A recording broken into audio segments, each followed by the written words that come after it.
But then Museveni said, although I have forgiven him, but I will never release him. But I continued praying for him. I had spent a lot of money on this case. I even hired a British lawyer, TV Edward Chusi. I spent money, but money didn't work. After 24 years, the OC called me in his office. He gave me a chair he had never given me before because prisoners are not supposed to sit on chairs anyway. He gave me a chair. He extracted a file from his drawer and got me a letter.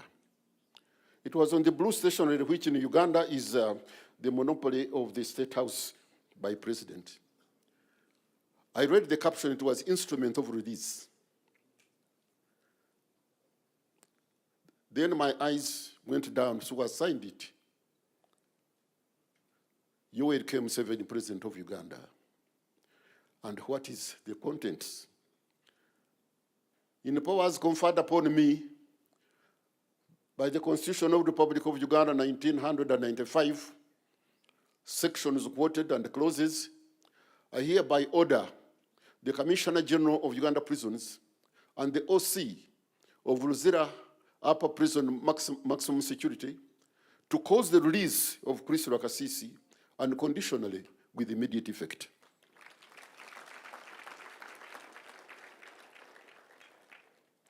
That was it. Here he was, out.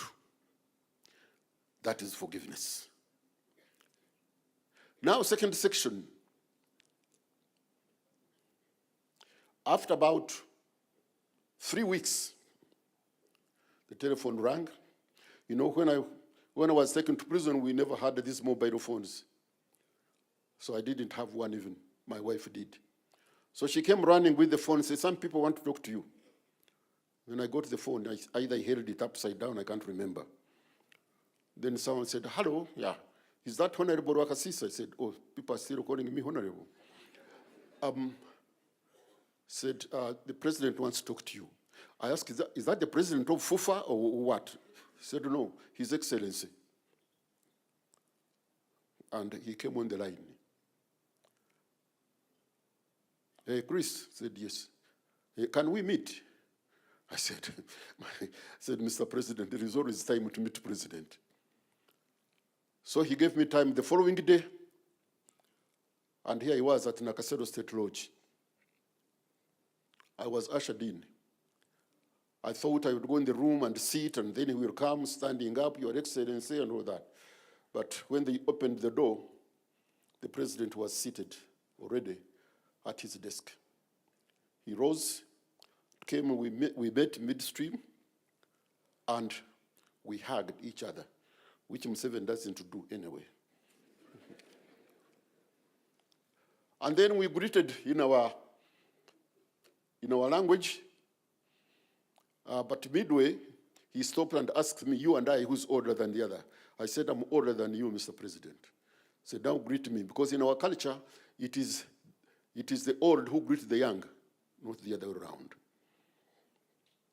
So he said, oh, Chris, welcome from prison. I said, Yoweri, welcome from the bush. And we sat down. For almost 2 solid hours, we were talking as if the old lost brothers have now recovered and discovered each other. That was reconciliation. We reconciled.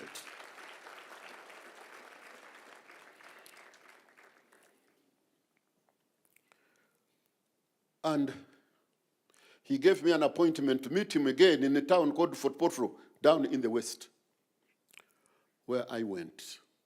And it was about 1 o'clock in the morning, you know, it was past midnight when I met him. He asked me, has my secretary talked to you? I said, no. So he said, but I want you to be in this government. And I saw that he was suggesting that I be a minister, which I said, that one I can't. There are reasons I gave him. I went. Then he called me again after 2 weeks. Now, this one was an order. It was an fait accompli. He pulled out a letter and gave it to me. I read it. By powers conferred upon me by the Constitution and all sections quoted, I hereby appoint you as Senior Presidential Advisor on special duties with the terms and conditions of a cabinet minister. I read it. I said, Mr. President, can you give me time to say, now look here. You now want to say I'm going to ask my wife, I'm going to say what? So look here, we fought, we finished. That is the end. And that is it. Senior Presidential Advisor with terms and conditions of a cabinet minister who is now standing before you here. Yes, that is I am.